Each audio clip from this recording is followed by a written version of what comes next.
Hi Salice, I'm Angela. I am making this video to invite you to a red carpet celebration I am throwing here in my hometown of Ridgecrest, California. And the purpose of this party or celebration is basically just to kind of expose the businesses that I've launched, like created and launched this last year.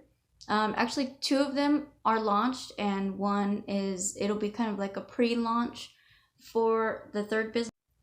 I want to pre-launch the third business, which is pole fitness, pole dancing classes, and I plan to offer those and launch this business in October or September. But I do want to do like a pre-launch and kind of get the girls here in my town ready for it, and just give them a chance to kind of have like an open pole night and come here and see what's to come. But I have a story behind that which I'd like to share with you, and why it's a little bit of a delayed launch. And the other two businesses that I have already launched are my hair braiding business, which is called Ultra Braids. You can find it on Instagram. I do all types of hair braiding, so I'm a hair braider, and I'm currently braiding hair in Venice Beach and on Hollywood Boulevard. But the summer is coming to an end, and I'm also conditioning and training for the pole fitness because the launch is right around the corner. And then the third business that I'm working on, that I've launched and am kind of it's still somewhat under development, even though it's launched. It's more of reaching the public here in my town and the customer base, and getting them familiar with the service, which is Tada Errands. So it's a errand running and delivery service, and I'll kind of go into more detail about those as this video goes on. I'd like to start with kind of introducing you to my main purpose with pole fitness and what's happening with that, and then go back to the other businesses. So I'm going to move over into the pole fitness room here. So excuse the mess. I've been kind of like conditioning and training a lot in here, so you'll see just random things like this television here. I use that to kind of do like my yoga and stretching and learn some new moves, and also my online certification training through the television. As you see, I have a fully equipped pole fitness room here, like with the mirrors and 4 poles, privacy glass on the windows, and everything's pretty much set in place and ready to go. So just like a quick tour, this room I am planning to use as a kind of like a changing room area to change from like your street clothes to your pole fitness clothes, and like a waiting area / prepare, stretch,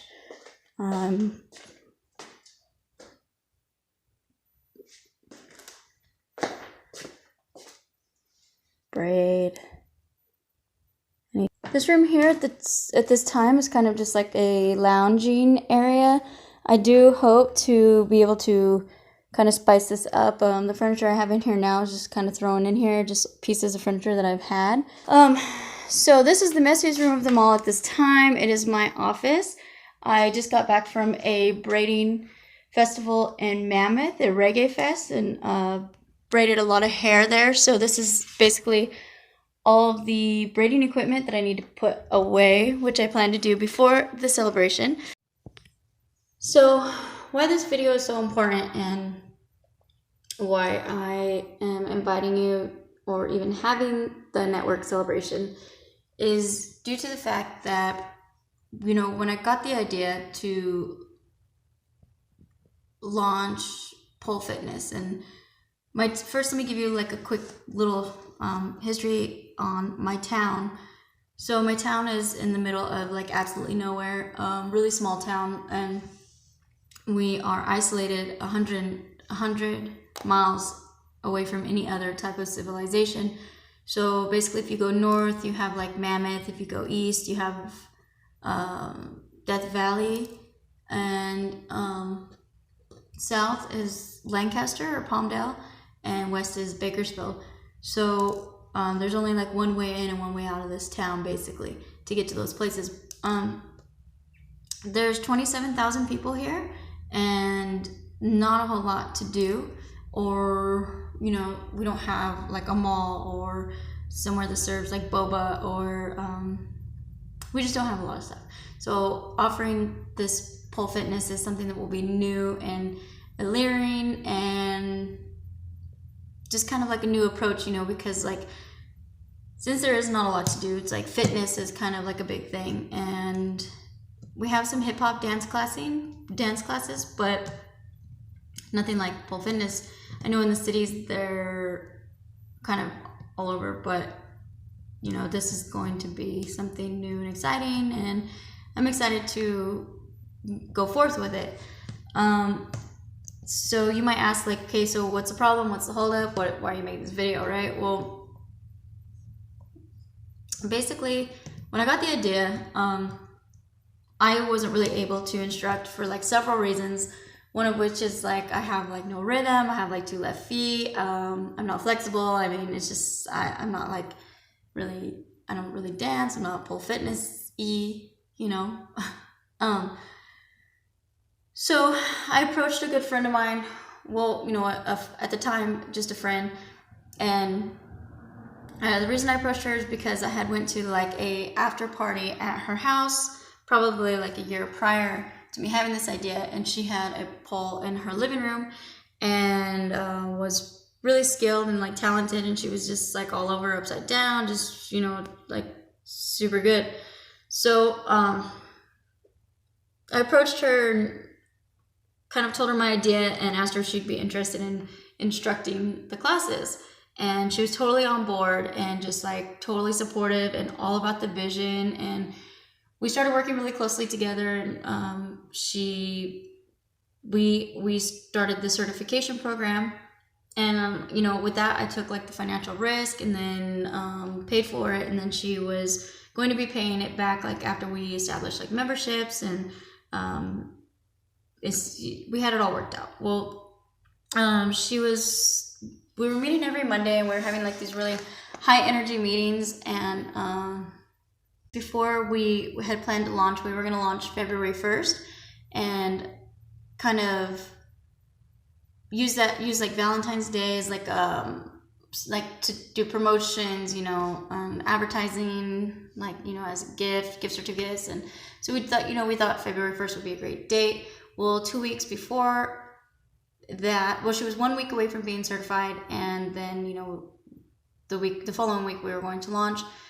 She had a birthday and went to Las Vegas, and she was following with other cars. Her friends were in different cars, and one of the cars had some car trouble, so they pulled over. And when she pulled over to figure out what was going on, unfortunately she was struck by a truck and hit on the side of the freeway, on the 15 freeway, and she lost her life. So, for me, it was like professionally, it was like a huge loss. It's like I'd taken losses in business before, but that was just like unbelievable. This is just something you can't even. And personally, it was a loss because we developed like a really strong working relationship and friendship, and had all of these ideas and like dreams, and just for the business and just in general. And so for about a month after she passed, so this was just probably about 4 months ago, I was like, you know what, I'm not doing this. I'm going forth. Like, I'm going to sell all this stuff, all this equipment. Who cares about the certification and the money, all of it? It's just like, I'm done. Like, circumstances kind of like took a toll,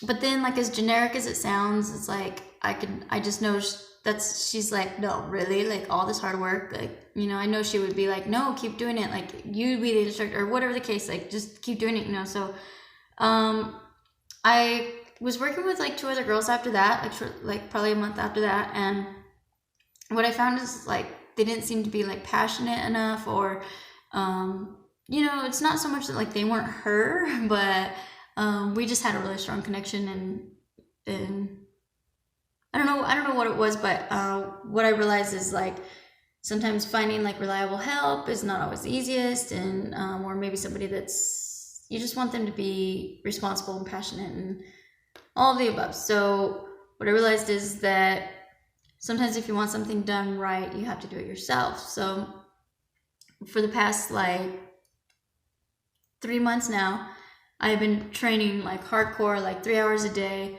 I'm working on my certification so that I can be the instructor. So I have about like 2 months to go. I just started the certification program, so I have like 60 days, well, like a little less than 60 days with that. As soon as I'm certified though, I am like ready. I'm ready to launch this thing. I plan to call it Pole Boss. So the problem is that during all of this, while I'm like preparing, I'm not generating like any income for the building.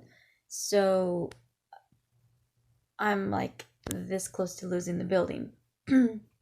So like it's August 13th and the rent is due. I mean, obviously it was due on the 1st, and I don't have the rent for it. With the hair braiding I'm doing in Venice Beach and like Hollywood Boulevard, I am staying there 3 days out of the week, like Friday, Saturday, Sunday, and braiding. And yeah, it's like, you know, generating income, which is great, but it's really expensive to be there and to stay there and like survive there. And then I'm here in Ridgecrest like Monday, Tuesday, Wednesday. I mean, I love like being in LA, but you know, like I know you can relate. Like I watch all your videos. I know you travel a lot. But like home, I have my dogs are here. I have like a nice little house here. It's just like a little more comfortable for me here, which is important because like I have my dogs and just like my whole life. Like I'm in my bedroom now. I had to leave the building because my phone died. So and my dog is here. She's sleeping, but my other dog is somewhere. But so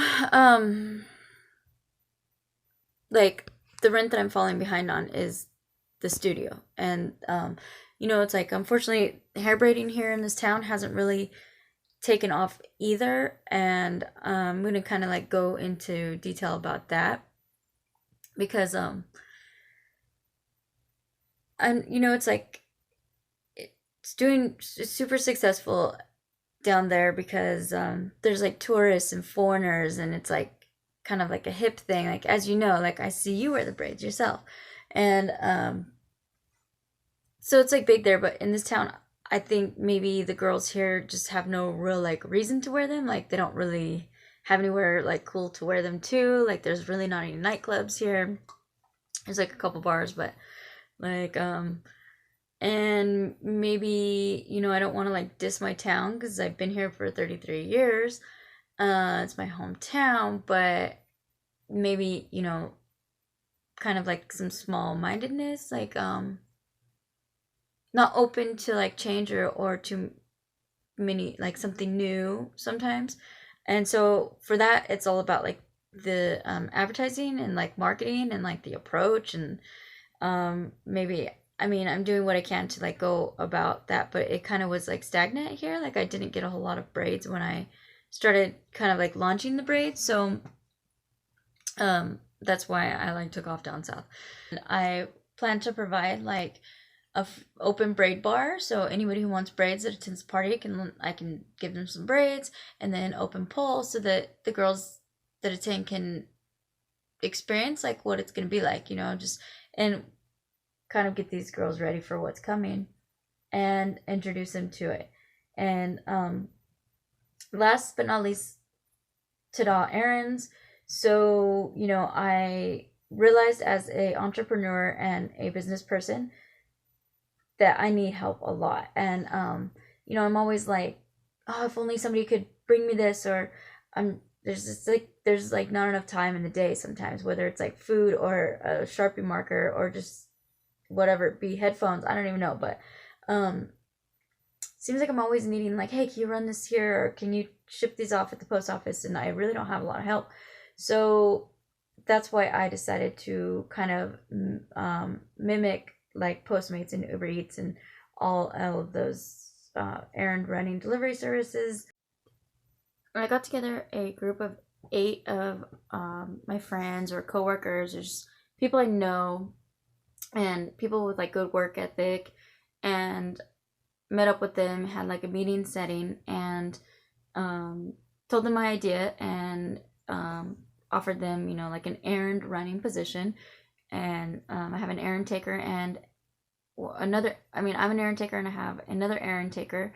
And basically, if a customer calls and needs something delivered or us to run an errand, we take down all the details and the instructions as the errand taker, and then we post to like a group message of all of the errand runners and say like errand alert, Del Taco run, and then whichever errand runner responds first with like mine, I've got it, I'll take it, whatever, then they get the errand, and then we contact them directly and with more specific, you know, like details and instructions, and we give them the customer's contact information, and if they have any questions from there, they kind of handle it with the customer.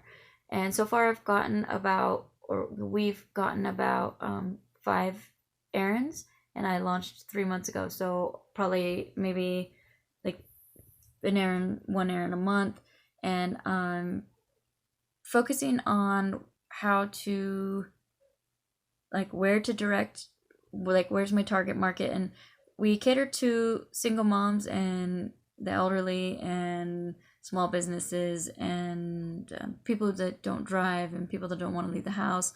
And by providing some more information about Tadal errands and kind of just talking about it at the network celebration will help expose that as well, and hopefully give that a little more like attention and exposure. And so to wrap this whole thing up, I feel this party is necessary to my success and to make all of these things happen and my dreams come true, because I cannot lose this building, and I can't figure out another way to keep it, and it's overall just like beneficial. I mean, the exposure, the cover charge at the door, which all of that will go to catching up on the rent. So I need this to happen, and I would like you to attend, and I would like to invite you, because having somebody like yourself there would really increase the volume of guests that would attend, and that would help me, because, you know, the cover charge will help me with catching up on the rent, because it's really unfortunate and like sad, because I am like this close to actually being able to launch this thing and fulfill this vision and dream and like new passion